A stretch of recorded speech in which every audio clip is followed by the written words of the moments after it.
Aujourd'hui, je vais juste donner un petit truc pour le bench press. Ça fait 2 fois environ que j'ai des gars qui viennent me voir et qui me disent, qui envoient un courriel, puis ils me disent Maxence, j'ai mal aux épaules quand je fais du bench press. Puis ils me disent aussi, c'est arrivé 2 fois, là, ils me disent je peux faire du bench, des press avec des dumbbells, donc je peux faire du développé avec des haltères, mais je peux pas faire de développé couché avec une barre. Ok, puis ça m'a fait allumer. Puis j'aimerais ça vous partager pourquoi les gars, je pense que un gros problème des gars qui ont sur le bench press puis qui peut causer vraiment rapidement des douleurs aux épaules. Ok, donc l'idée derrière ça, c'est que vos épaules, ok, je vous explique un peu le concept de chaîne ouverte, chaîne fermée. Ok, donc chaîne ouverte, ça veut dire que la charge, la résistance que vous tenez, par exemple, c'est une résistance qui est instable. Ok? Chaîne fermée, ça veut dire que la résistance est fixe. Ok?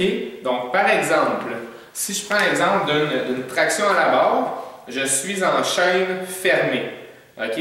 Donc, je n'ai pas besoin de me préoccuper de ma stabilisation scapulaire, la stabilisation de mes épaules. Quand vous êtes en chaîne ouverte, un autre exemple de chaîne fermée, par exemple push-up. Push-up, vous êtes en chaîne fermée, le sol ne bouge pas, la résistance ne bouge pas.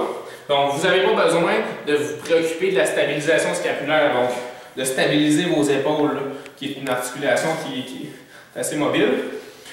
Okay. Vous pouvez vous permettre de descendre, aller coller vos omoplates, sortir les épaules. Okay. Vous pouvez jouer avec l'articulation parce que ce que vous tenez, c'est stable. Sur un bench press, vous êtes en chaîne ouverte. Ça veut dire que ce que vous tenez, c'est instable. Okay? Donc, si ce que vous avez dans les mains est instable, puis il y a de l'instabilité au niveau de vos épaules, ils vont payer. Okay? Ils vont vraiment payer très fort, puis ça va créer un espèce de stress là, autour de vos épaules. Puis ça va vraiment créer du dommage assez rapidement. Ça va stresser les stabilisateurs. C'est vraiment pas idéal. Vous allez avoir mal. Vous allez avoir mal vite en faisant du bench press. Fait que ce que vous voulez vous assurer toujours de faire quand vous faites du bench press, c'est stabiliser l'articulation de vos épaules. Okay? Donc, comment vous faites ça au bench press? C'est très simple. Okay? C'est en collant. Je vois des gars qui font du bench press, ils ont comme les épaules sorties vers le haut. Okay? Quand vos épaules sont sorties vers le haut au bench press, vos épaules sont en instabilité. Okay? La position de stabilité de vos épaules, c'est quand vos omoplates sont pincées ensemble. Okay? Comme si vous voulez serrer une balle de tennis entre vos omoplates. Donc, quand vos épaules sont rentrées dans le banc. Quand mes omoplates sont pincées ensemble, mes omoplates sont rentrées dans le banc, mes épaules sont stables, je suis prêt à manœuvrer un objet instable en chaîne ouverte. OK? Comme ça. Donc là, il n'y a aucun risque.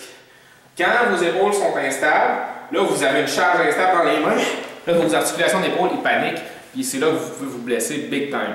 OK? Donc, rappelez-vous toujours de ça, rentrez vos omoplates dans le banc quand vous faites du bench press. J'ai fait une autre vidéo sur le bench press, des petits conseils, je vais le mettre en annotation. Puis, that's it. Fait oubliez juste pas ça, les gars, surtout si vous avez mal aux épaules déjà ou vous voulez éviter. Puis ça va vous permettre aussi de progresser plus loin avec votre bench press, sachant que vous ne vous blesserez pas, vos charges vont pouvoir monter beaucoup plus haut. Donc, that's it, guys. À la prochaine.